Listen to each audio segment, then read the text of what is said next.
ইন্নাল্লাযীনা ইয়াতলুনা কিতাবাল্লাহ, নিশ্চয়ই যারা তেলাওয়াত করে আল্লাহর কিতাব।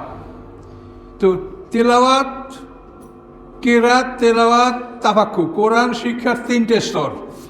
প্রথম স্তর হচ্ছে কিরাত, যেটা আল্লাহ বলছেন ফাকরাউ মা তায়াসসারা মিনাল কোরআন। নামাজে তোমাদের যেটা পড়া সহজ হয় সেটাই পড়ো। তুমি নামাজে দাঁড়াবে, তুমি আগেই কোনো সূরা নির্ণয় করবে না। তুমি নামাজে দাঁড়িয়ে সূরা ফাতিহা তো কম সেটা পড়তেই হবে, এরপরে কোন সূরা পড়বে ওটা নামাজে দাঁড়ানোর পরে তোমার যেটা মনে হয় সেটা পড়বে। এটা তুমি আগেই নির্ণয় করে নেবে যে আজকে আমি ফাতিহার পরে ওটা পড়বো, এটা আল্লাহ বলেন নাই। আল্লাহ বলছে তোমার জন্য যা সম্ভব, ফাতিহা তোমার কম্পালসারিটা পড়তে হবে, তারপর তোমার যেটা মনে আসে সেটা তুমি পড়ো। তো এই জন্য এখানে বলা আছে ইয়াতলুনা কিতাবাল্লাহ। ইয়াতলুনা তেলাওয়াত, তেলাওয়াত অর্থ সহ পাঠ করা এবং আমল করা। তালা শব্দের অর্থ অনুকরণ করা। ওয়াশ-শামসি ওয়া দুহাহা ওয়াল কমারি ইযা তালাহা, সূর্যের কসম, সূর্যের আলোর কসম, চাঁদের কসম যখন চাঁদ সূর্যের অনুসরণ করে। তালা শব্দের অর্থ অনুসরণ করা।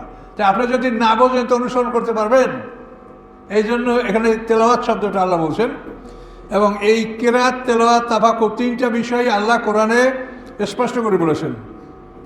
কিরাতে আমরা আল্লাহর রহমত লাভ করব। ওয়াইযা কুরিয়াল কুরআনু ফাসতামিউ লাহু ওয়া আনসিতু লাআল্লাকুম তুরহামুন, যখন তোমাদের উপরে কোরআন পাঠ করা হয় তো ফাসতামিউ লাহু, তোমরা কান লাগিয়ে শোনো, ওয়া আনসিতু, চুপ থাকো, তাহলে তোমরা রহমত লাভ করবে।